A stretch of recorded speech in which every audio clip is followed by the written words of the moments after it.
I've already covered this. Yeah, this is what I want to spend more time. Okay, before I move, let me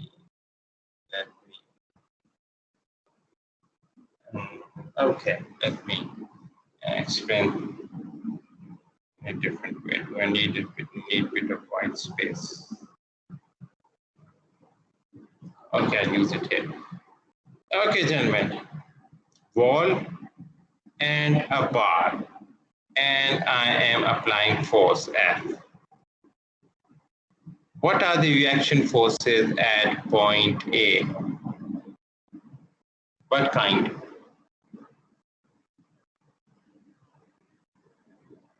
In simple words, how many reaction? Three. How many? Three reactive forces. 3, come on, no, don't say 3. I don't have any along x-axis force. Yeah, along x-axis it would be 0. I don't have any force along x-axis. So how many reactive force moments I've got at A? Force moments you've got. Clockwise moment at A. Yeah, so what I will have is a force F, same reactive force, and a reactive moment. You agree with me? Yep. Yes. Yes. There's no force applied here, so therefore there's no reactive force in this direction. Clear? Yes, sir. Okay. Now, watch again. I've got a bar. This is very important, okay, so that you don't mess it up later. I have a bar, round bar, and it's in a bearing, and the bearing is fixed to the ground. Okay, it's a shaft in a bearing, and it can rotate. Okay. Now I'm applying a force here, F. What will be the reactive moment force at point A, where the bearing is? Vertically upward. So it will be 1 active upward, that's F. And you'll have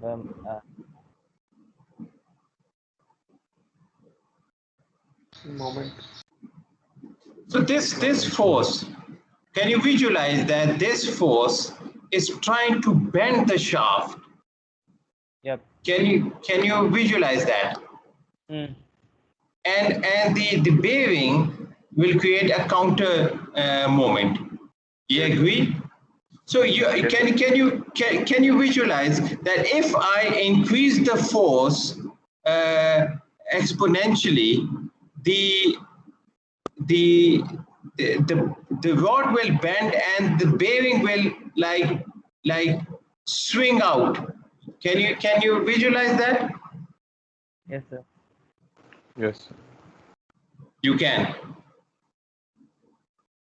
Okay. Now watch what I'm going to do. I'm putting another bearing here at B, fixed to the ground.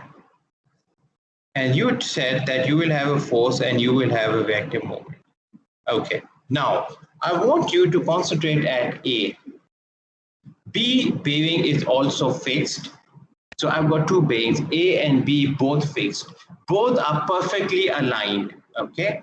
And I am applying a force F. What will happen to this reactive moment? What do you think?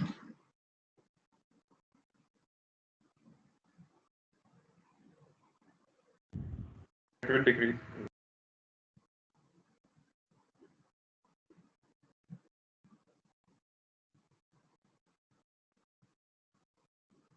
What do you think what will happen to the reactive moment at A? So two scenarios. You got this with a bearing A and applying force F. If I exponentially increase the force F, you can clearly see the rod will bend and will force the bearing out like this. So it's on the. So I've got scenario 1, scenario 2. Excuse me. In scenario 2, I've got two bearings perfectly aligned. I've increased the moment, I increased the force exponentially in scenario A.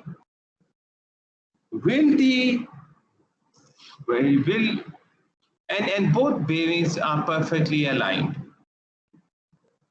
Can you imagine if any reactive moment will be created at A?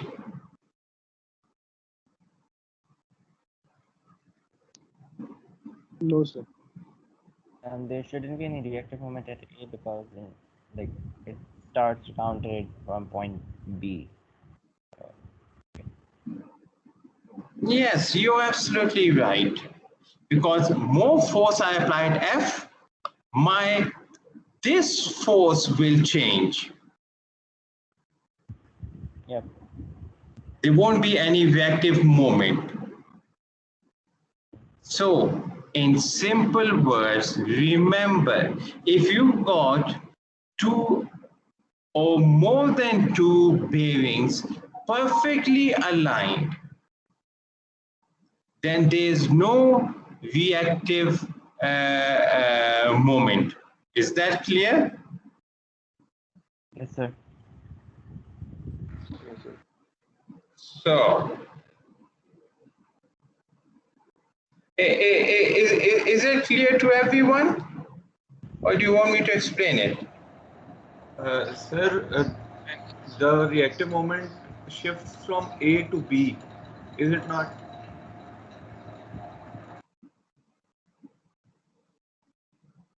I mean, instead of being applied on A, it applies on B.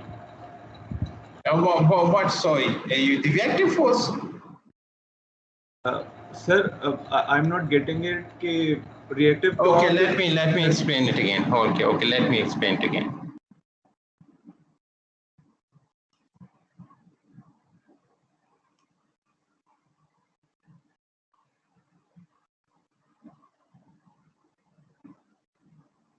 I changed the design of my bar. Oh, sorry.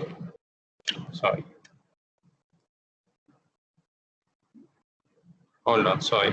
Apologies. Just bear with me.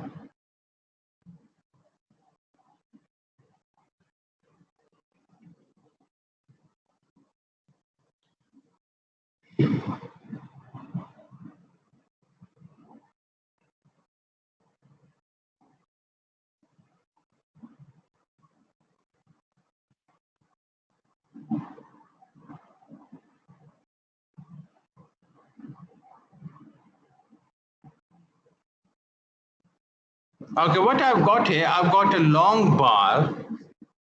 This one is a long bar which is supported on a bearing at A, and the bearing is fixed on a pillar, and that pillar is fixed to the ground. Are you with me? Yes, sir. Okay, now I apply a force here. I'm now talking about the visual effect, okay? Now I am applying a force here, okay? What do you think, what will happen to this part of the bar? Will it bend or not? Yeah, it will bend. It will bend. So you agree it will bend something like this, in this direction. You agree? Yes, sir. Yes. You agree it will bend? And why it's bending? Because of the moment. Am I right? Yes, sir. It is bending because of the moment. Clear? Yes, sir. Okay, now watch what I'm going to do. I am going to put another bearing here at B, and it's fixed to the ground. Okay, and now I'm applying force F. What happens to this beam? Will it bend? No, because the effect is distributed, I think. So what happened to the bending moment? The two bearings A and B are perfectly aligned. So you can visually see that the bending moment disappeared. Am I right?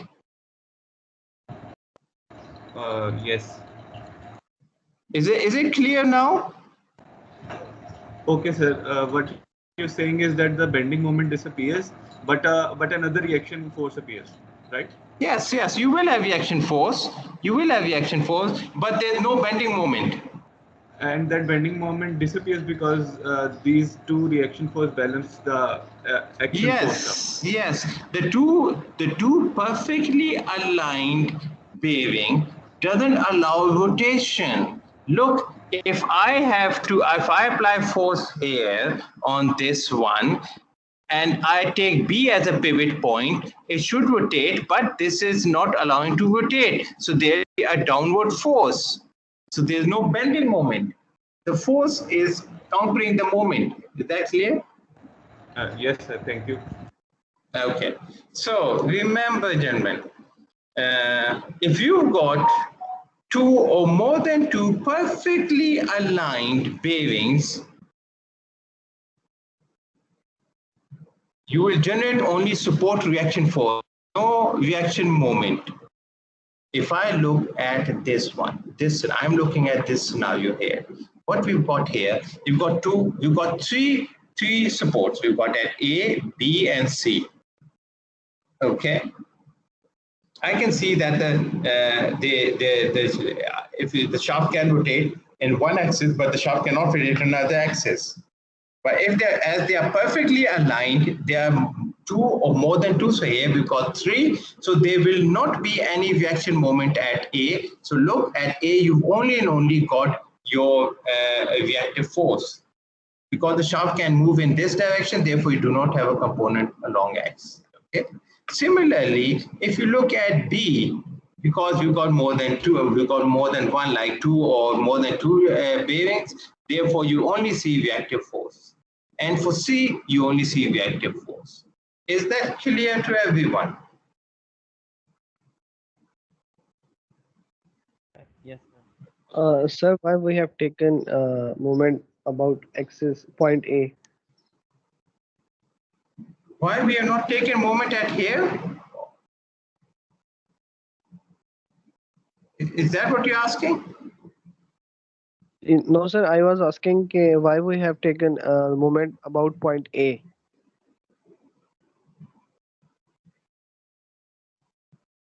No, we haven't taken any moment to point A. We're looking at the reaction forces at the support. Are you talking about this bit? Yes. Yes, sir. No. This is a couple moment. It's like someone is rotating it with a wrench or a pliers. Someone is applying a turning force here. This is an active force. This one is an active force. It's not a reactive force. Okay. Is that clear? Yes, sir. Thank you. Similarly, if you look at the hinge, a single hinge, I've got a single hinge on this door. You know the moments, reaction moments and forces. Hinge can rotate only in one direction. It cannot move in any linear X, Y, Z, and it cannot turn into axis. So you can only rotate in one axis, 1 degree of freedom. So therefore, if you look at the hinge here, the hinge creates, I look at this. This is more like a 2D now, okay? This one is more like a 2D. So I've got a hinge. It's a very good example. I've got a hinge and I'm applying an active force. That's the weight downward, okay, which is countered by a reaction force. And there's a reactive moment here because of the weight downward. There's no rocket science here. Is that clear? Yes, sir. Okay. But what happens if I put two hinges? I've got two hinges and they are perfectly aligned. Hinges are bearings, okay?